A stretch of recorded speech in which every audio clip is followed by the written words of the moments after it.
ठीक है।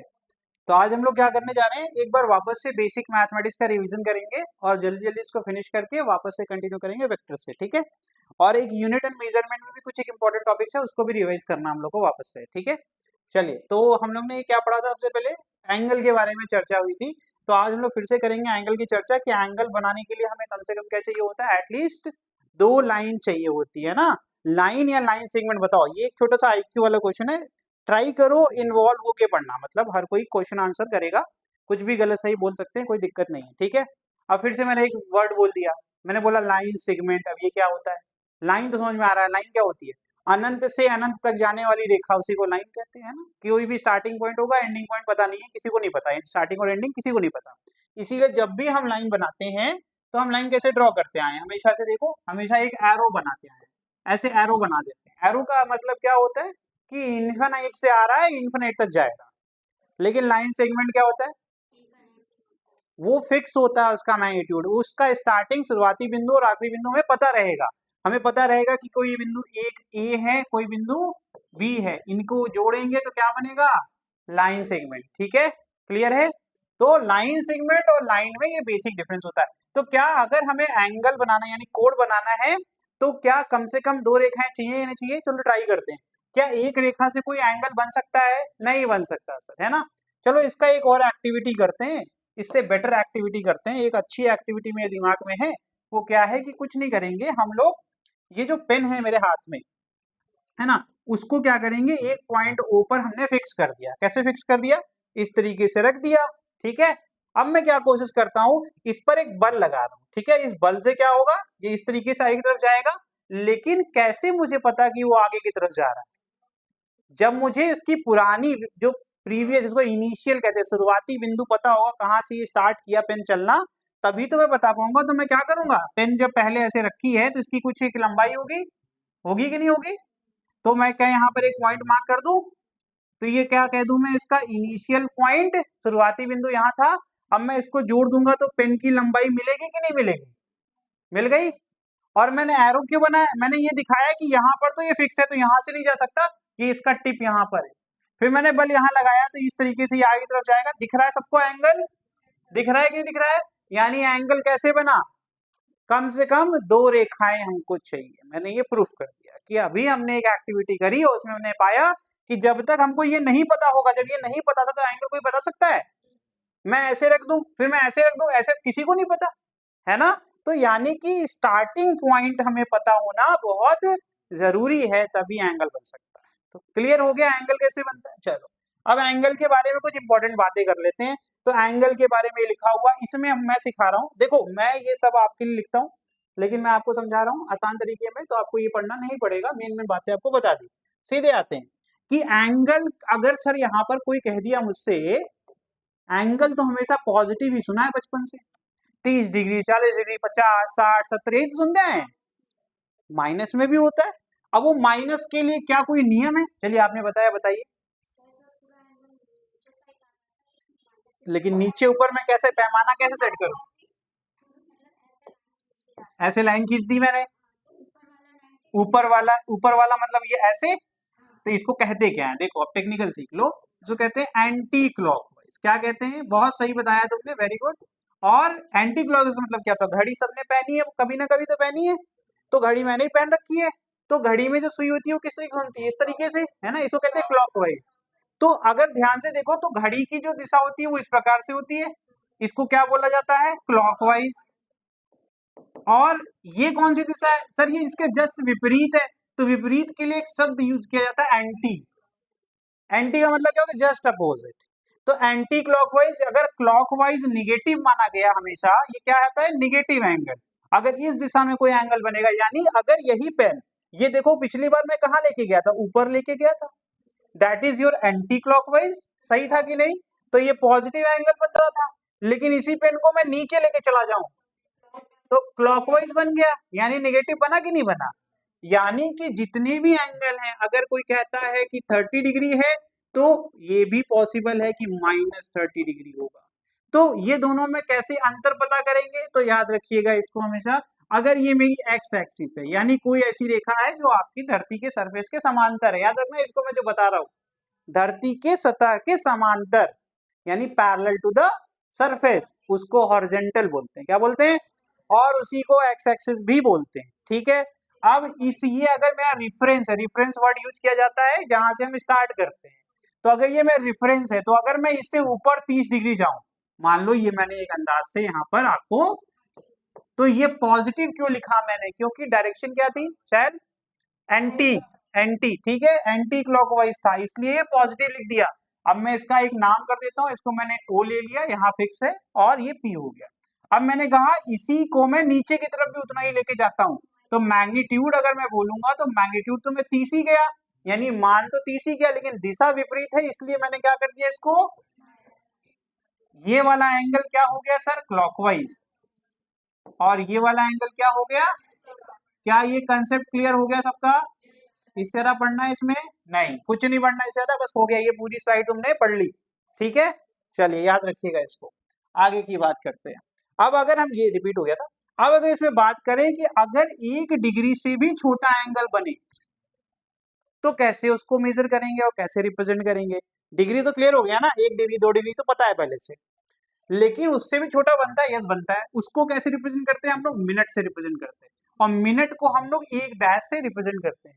1 डिग्री में कितना मिनट होता है? 60। कितना? तो ये सिंबल का मतलब क्या हुआ? मिनट। क्या हुआ? ठीक है, क्या मिनट से भी छोटा एंगल होता है? हाँ होता है।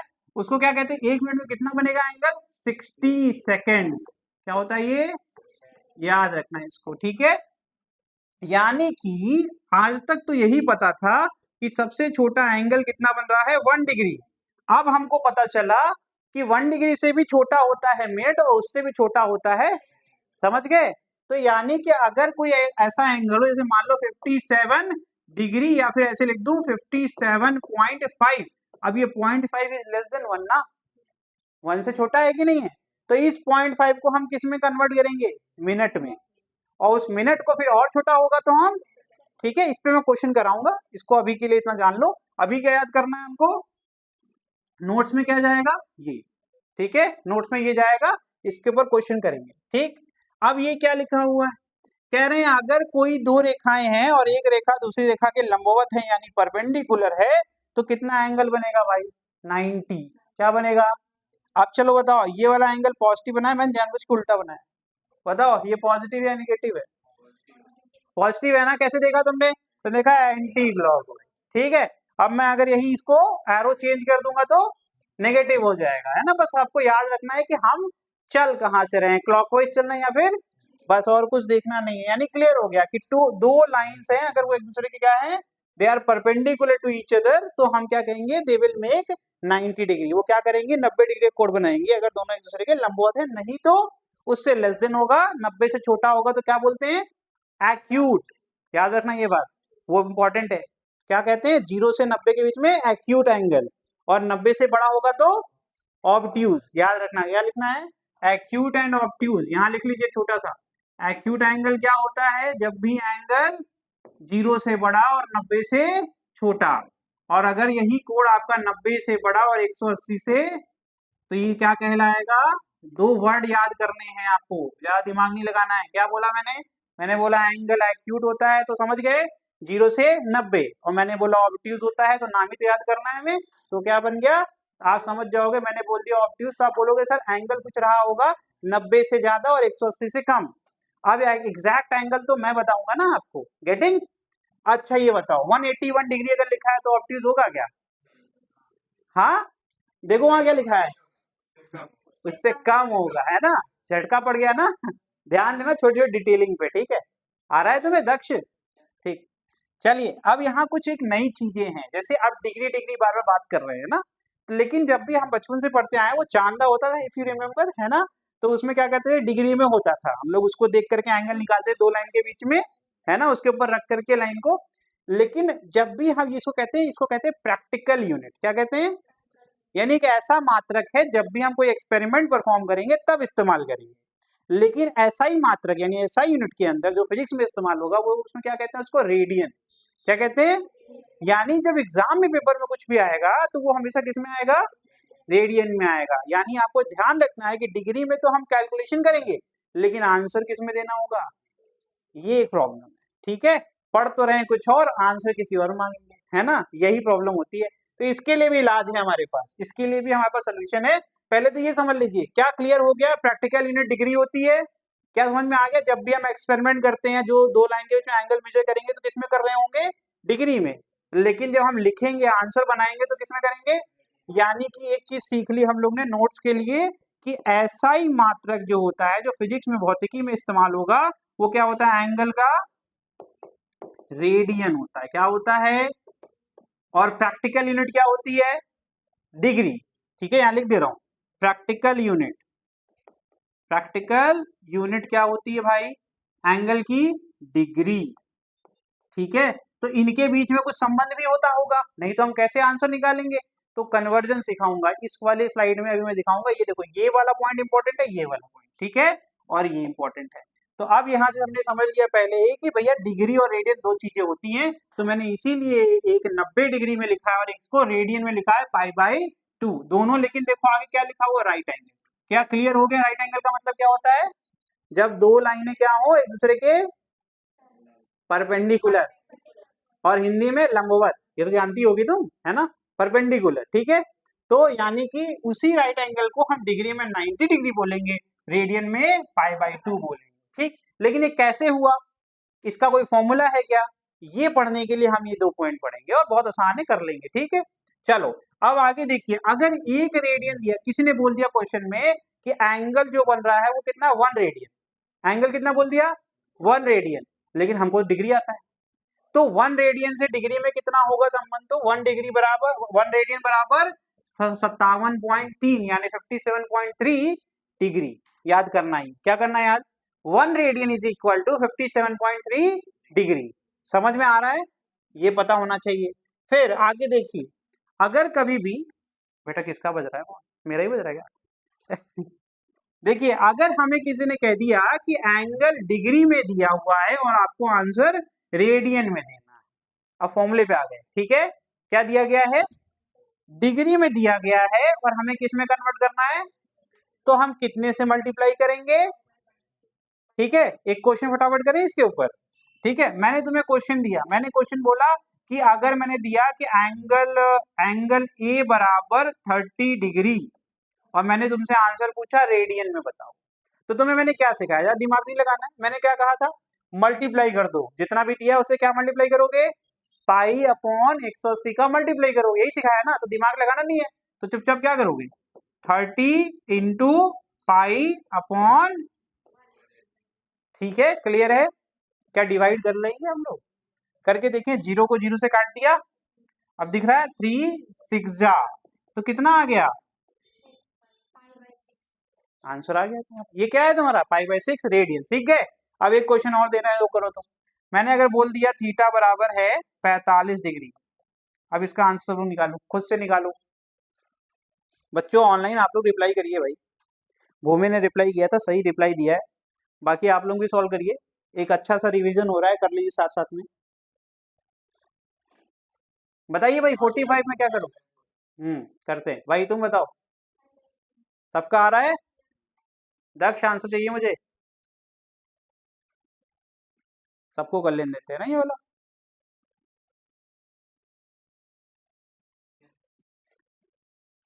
आया कुछ, डिवाइड नहीं हो रहा है, मल्टीप्लाई करना होता है, देखो इक्वल टू लगा देता हूँ, यही फायदा होता है आगे बैठने का। तुमने देखो यहीं से गलती की छोटी सी ना, क्या करोगी, इसमें मल्टीप्लाई करना था, मल्टीप्लाई तो करना चाहिए था ऐसे। ठीक है, अब डिवाइड करो, डिवाइड करने में क्या दिक्कत आ रही है, हो गया 45 4 जा, पक्का डायरेक्ट कर लोगी, चलो तुम ये करो। देखो अगर नहीं आ रहा है तो कोई जबरदस्ती नहीं है, आराम आराम से हम लोग सीख सकते हैं, इतनी वही बड़ी चीज नहीं है। ठीक है, तो ये अगर आप डिवाइड करेंगे यू विल गेट π/4। जिसको नहीं आया आप डायरेक्टली मुझसे बात कर सकते हैं, हम लोग उसको डिवाइड भी करके देखेंगे, ऐसी कोई बड़ी बात नहीं है। ठीक है, थोड़ा सा वो ऑड नंबर आ जाता है तो ऑड नंबर में थोड़ी लगती है कि यार कैसे डिवाइड करेंगे, इतना कोई बड़ी चीज नहीं है, बस ध्यान रखो। देखो ट्रिक दिखाऊं, अब देखो यहाँ देखो, ये क्या है, 45 90 होता है ना, और 9 दूनी 18 होता है, तो वहाँ 2 से मल्टीप्लाई किया था, तो 2 से यहाँ से करोगे क्या आ जाएगा, 2 का मल्टीप्लाई करोगे 4 आ गया कि नहीं आ गया, डायरेक्ट आंसर दिख रहा है कि नहीं। जैसे सरल ही करना है तो 45 अच्छा नहीं लग रहा है, 90 तो अच्छा लगेगा। और 90 में 2 आ रहा है, यानी हमने 2 का ऊपर मल्टीप्लाई किया, चीटिंग करी ना, नीचे भी तो करेंगे। तो क्या आ जाएगा, 4 आएगा कि नहीं आएगा, 2 into 2 4 आ जाएगा, खत्म। चलो आगे करते हैं। अगर रेडियन में दिया गया, चलो यही वाला करते हैं। रेडियन में दिया गया, मैंने दे दिया रेडियन तुमको π/4 रेडियन, ठीक है, और तुमसे कह रहे डिग्री में बताओ, तो क्या करोगे, हमें मल्टीप्लाई क्या करना है, देखो बदल गया, मल्टीप्लाई करना है 180/5, क्लियर है, ठीक है। तो यहां से फिर से क्या करेंगे, अगर हमें थीटा निकालना है तो π/4 में क्या मल्टीप्लाई करेंगे, 180/पाई से पाई गया। चलो अब तो कर लोगी, देखो 4 4 जा 16 दिख रहा है, 4 चौक 16 होता है, 2 रिमाइंडर आएगा, 4 पचे 20, आ गया 45, तो उत्तर क्या आ गया, सेम आया कि नहीं आया। तो देखो तुमने सीख लिया, तुमने डिग्री से रेडियन करना सीख लिया और रेडियन से, समझ में आ गया सवाल में कैसे करना है, बस दिस इज वेरी इंपॉर्टेंट, ये याद रखना है आपको, ठीक है, मैंने हाईलाइट कर दिया। आगे बढ़ जाए, कर लो इसको कर लो, एक दो क्वेश्चन और कर लो, चलो ये करो, एक क्वेश्चन और दे रहा है, 270 डिग्री दिया हुआ है, मैंने क्या दिया 270, आपको कन्वर्ट करना है किसमें, रेडियन में, डिग्री में दिया है तो रेडियन ही पूछूंगा ना मैं, तो 270 डिग्री को जरा करके दिखाओ, 270 डिग्री को किसमें कन्वर्ट करना है, रेडियन में, क्वेश्चन लिखो 270 270, इसको करो कन्वर्ट, कैसे करोगी, क्या मल्टीप्लाई करोगी, देख के बताओ हमको क्या करोगी मल्टीप्लाई, हमें डिग्री से रेडियन करना है ना, तो ये डिग्री में है बेटा, बताइए डिग्री के रेडियन के लिए कौन सा फॉर्मूला था, ये वाला, तो मल्टीप्लाई क्या करेंगे, π/180, तो मल्टीप्लाई कर दीजिए, गुणा करिए, 270 में गुणा करिए π/180,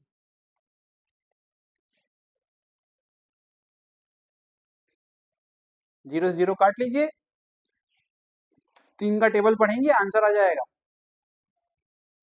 3 9 27 होता है, 3 6 18 होता है, 3π/2 आ रहा होगा, आया किसी का, किसी को दिक्कत, शैल नहीं आ रहा है, तो बोलना चाहिए ना बेटा, बोलना चाहिए, हम क्या कर रहे हैं यहाँ पे, मेरा यही तो काम है।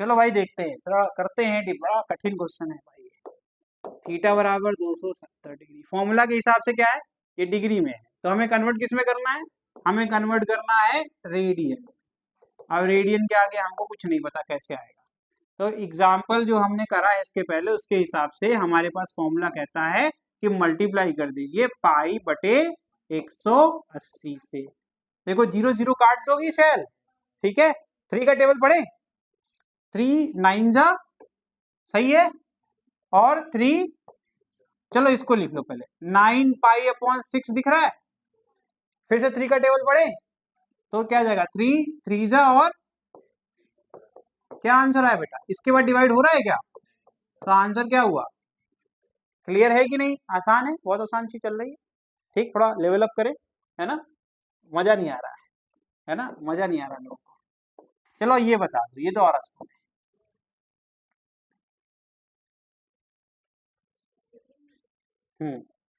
हाँ बेटा, ये डिग्री जब भी नंबर लिखा है ना समझ जाना, जिसमें पाई ना हो तो डिग्री में है, नंबर अगर लिखा है तो डिग्री होती है, पाई आ जाए, हाँ बेटा, हाँ वेरी गुड, 2π, वेरी इजी, क्योंकि 360 में हमें फिर से क्या करना है, और ये तो दिख रहा है 18 का टेबल, जिसको याद है, 18 2 जा 18 दूनी 36, तो आंसर क्या आ गया, चलो ये करके दिखाओ,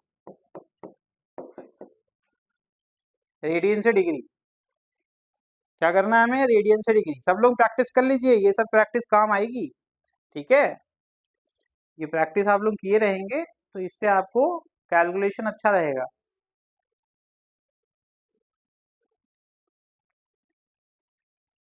कोई दिक्कत हो किसी को मुझे बताइएगा।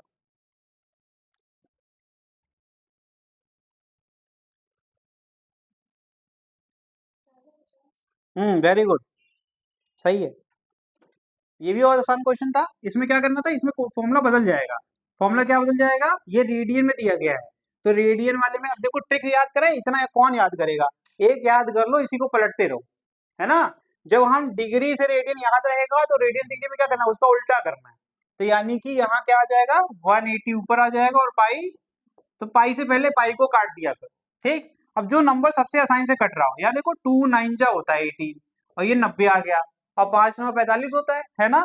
जीरो का कोई मतलब नहीं है, जीरो बाद में जैसे है वैसे लगा दो, ठीक है। तो ये जैसे जीरो को छुपा लो, 5 9 जा 45 हो गया, 45 लिख लिया, एक जीरो था एक जीरो लिख लिया, खत्म, इतना ही करना है, ठीक।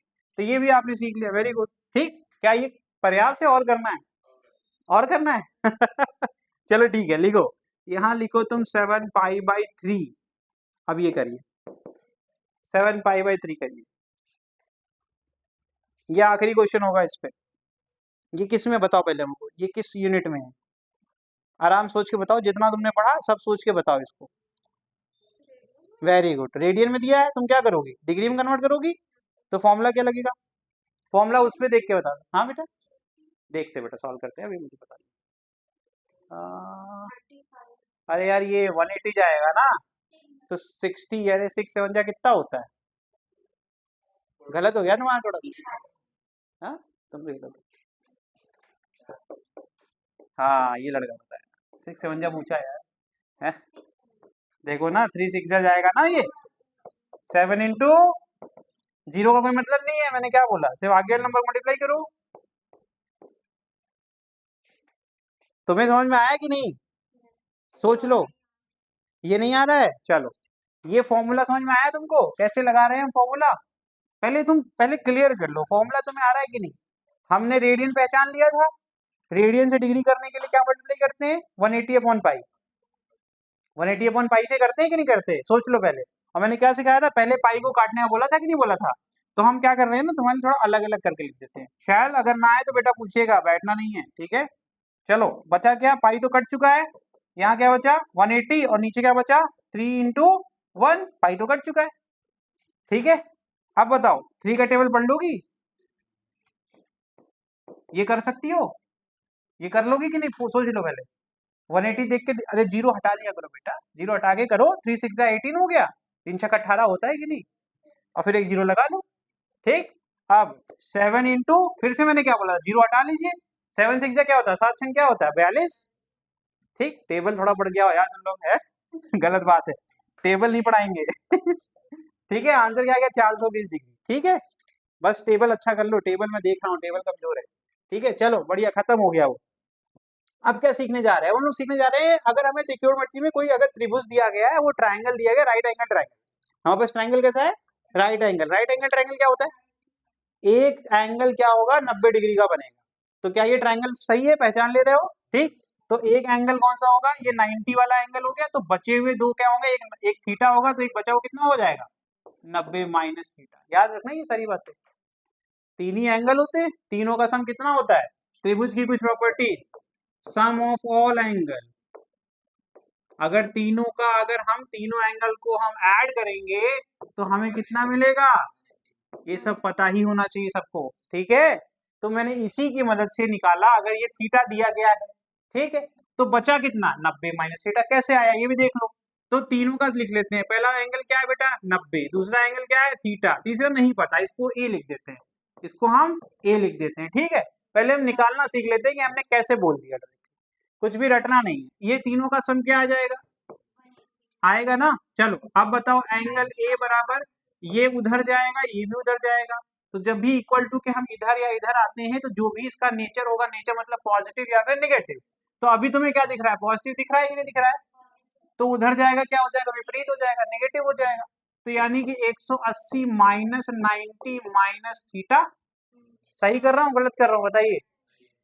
तो अब मुझे बताइए 180 से 90 जाएगा तो कितना आएगा, और बचा यहाँ पर, अरे तो सेम आ गया, क्लियर है। ये सब बातें याद रहनी चाहिए, ये सब नोट्स में होना चाहिए कि ये क्या प्रॉपर्टी होती है, जब भी ट्रायंगल होगा तो तीनों एंगल का सम 180, सब पता होना चाहिए। ये सब कौन सी क्लास की चीजें हैं, 9 10, ठीक है, ध्यान रखना, ये सब दिक्कत करती है बहुत। अब हम आते हैं वापस से ट्रिग्नोमेट्री में, है ना।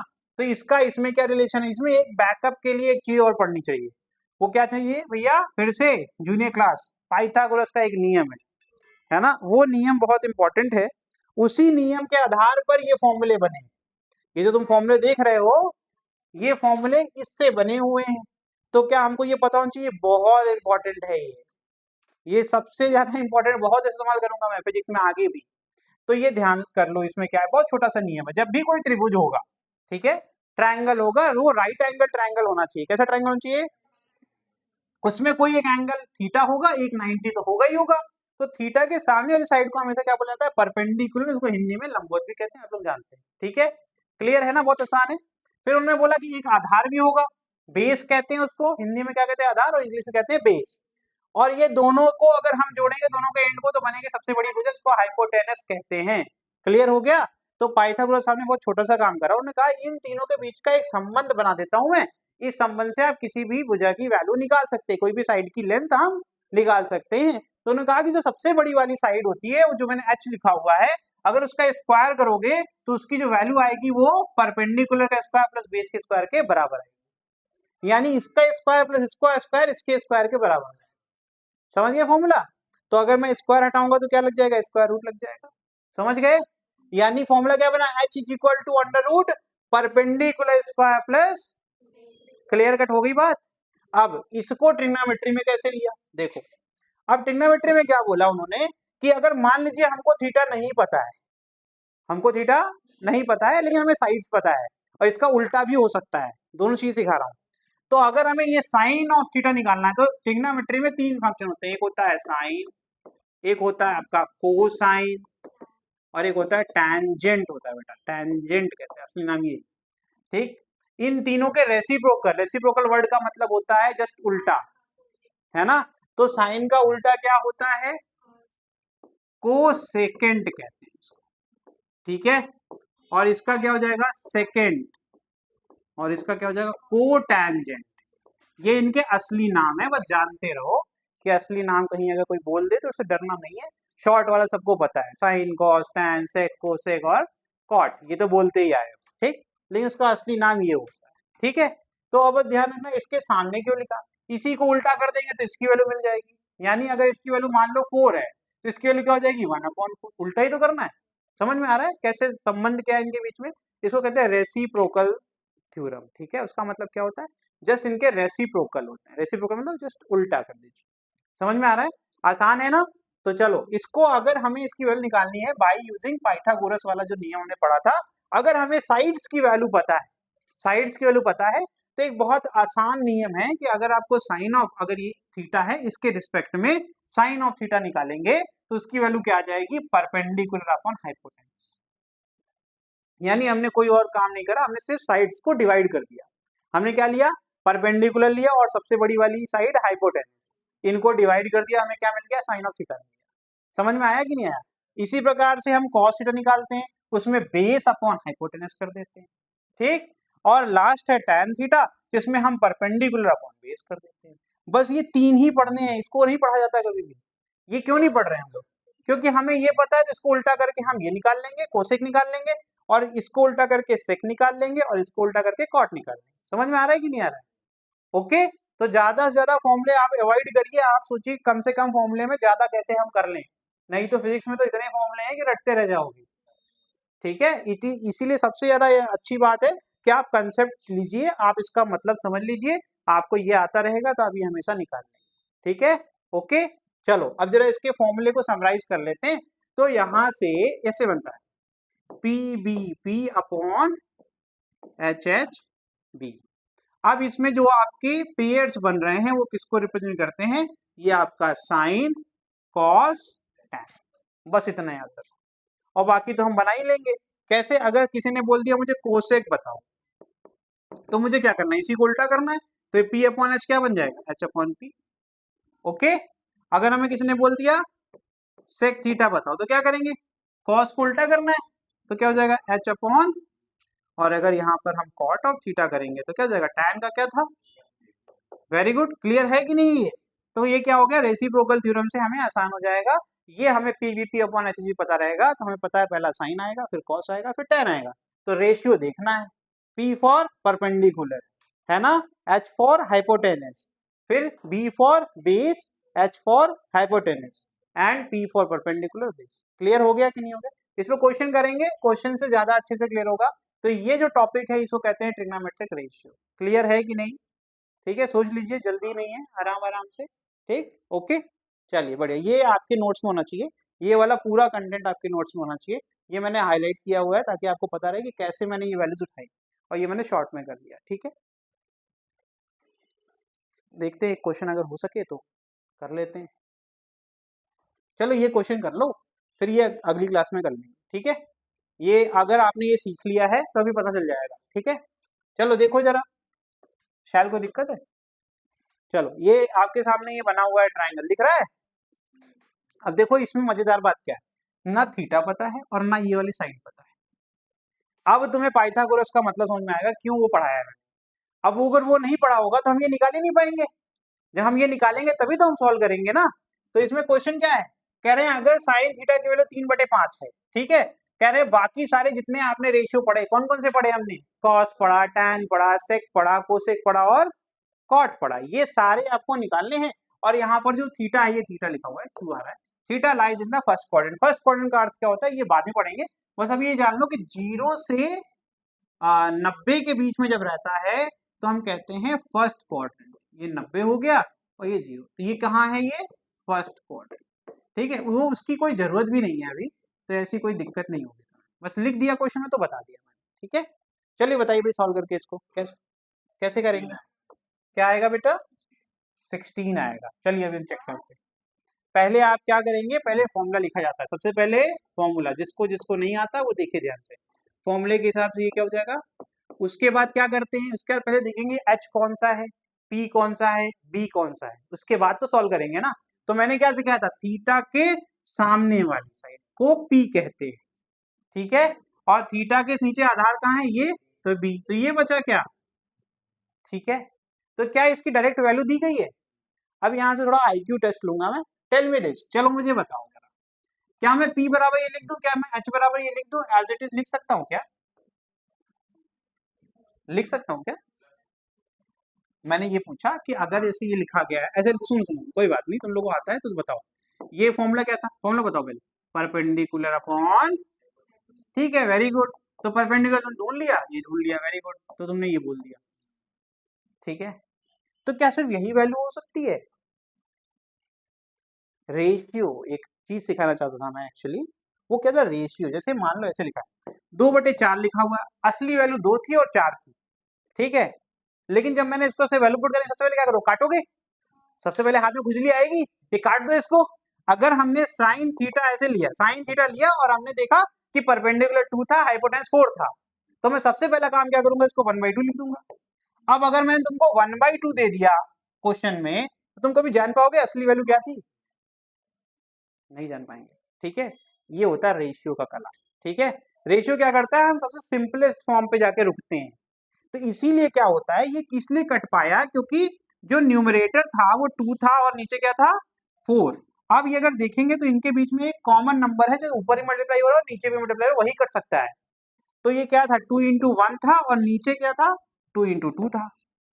ये क्या था, तो क्या कहते हैं, कॉमन फैक्टर, वर्ड जो सिखा रहा हूँ 9th क्लास पढ़ा रहा हूँ तुम लोग को, कहते हैं कॉमन फैक्टर, मतलब कहने का मतलब ऐसी संख्या जो न्यूमरेटर में भी हो और डिनोमिनेटर में भी हो, उसी को काटा जा सकता है, और कोई संख्या आप नहीं काट सकते। तो इसलिए जब भी हम सिंप्लीफाई करके, जैसे ये दिया गया है, तो हम कभी एज्यूम नहीं कर सकते कि यही असली वैल्यू रही होगी। हम एज्यूम क्या करेंगे, हम ये एज्यूम करेंगे कि कोई एक ऐसा नंबर रहा होगा जो ऊपर भी रहा होगा न्यूमरेटर में भी और डिनोमिनेटर में ही, जिसकी वजह से ये कट करके 3/5 आ रहा है, समझ गए। तो तुक्के से आंसर तो आता रहेगा जिंदगी भर, लेकिन तुम्हें पता नहीं रहेगा कि एक्चुअल में चल क्या रहा है। ठीक है, तो बिल्कुल वही आंसर आएगा 3/5, लेकिन तुम्हें ये जानकारी होनी चाहिए कि फिजिक्स में रेशियो वाली चीज भी हो सकती है। ठीक है, बस अब कुछ नहीं करना, ये निकालना है। तो हमें हाइपोटेन्यूस पता है, देखो वैल्यू पुट करो। ठीक है, और यहाँ पी हमें पता है, क्या है बेटा बताओ, 3x का होल स्क्वायर, हमें लेकिन बी नहीं पता, निकालना पड़ेगा ना। चलो देखो जरा, अब हम क्या करेंगे, स्क्वायरिंग बोथ साइड करेंगे तभी तो रूट हटेगा। तो हम यहाँ लिखेंगे स्क्वायरिंग बोथ, ये सिर्फ प्रैक्टिस के लिए, ऐसा कुछ करना नहीं पड़ेगा एग्जाम में। हो जाएगा 25x², ये क्या हो जाएगा 3 से 9 हो जाएगा 9x², रूट हट गया ना, और ये जाएगा +b²। ठीक है ना, अब इसको इधर फेंक दो, है ना, तो क्या आ जाएगा यहाँ पर, b² = 25 - 9, ठीक है, कितना आ जाएगा भाई 16। अब b क्या आ जाएगा, स्क्वायर लगा हुआ है ना, हटाएंगे तो क्या लगेगा, रूट 16x²। क्या आ जाएगा बताओ, 4x। सही आ रहा है कि नहीं आ रहा है, देखो ये आ गया 4x। अब इससे तुम्हारा एक्यूरेट आंसर आएगा, कभी गलत ही नहीं हो सकता। अब अगर मुझे cos थीटा निकालना भी है तो फॉर्मूला क्या था, बेस अपॉन बेस कितना आ गया 4x, हाइपोटेन्यूज कितना आया। तो वो बात अलग है कि आंसर हमेशा सेम आ रहा है, लेकिन अब कंसेप्चुअल भी सही आ रहा है। समझ में आ रहा है, तो डायरेक्टली भी 4/5 भी सही आता। तुमने 4 बताया था ना। तो सही हो गया। हाँ ठीक, वेरी गुड, ठीक है, वेरी गुड। ठीक है, समझ गए ना सब लोग। तो ये आपका होमवर्क है। होमवर्क क्या है, आपको tan थीटा लेके आना है कल, फिर आप निकालोगे sec थीटा, फिर निकालो कोसेक इसी सवाल का, फिर निकालोगे कॉट। इतने मैं छोड़ रहा हूँ, एक मैंने करके दिखा दिया। ठीक है, तो cos थीटा का आंसर क्या दिखा दिया मैंने, 4/5। ठीक है, करके आइएगा कल, कल इसको आगे कंटिन्यू करेंगे। ठीक है, बेसिस 4, हाँ सही है भूमि, आपका आंसर सही है, वेरी गुड। ठीक है, आज के लिए इतना ही।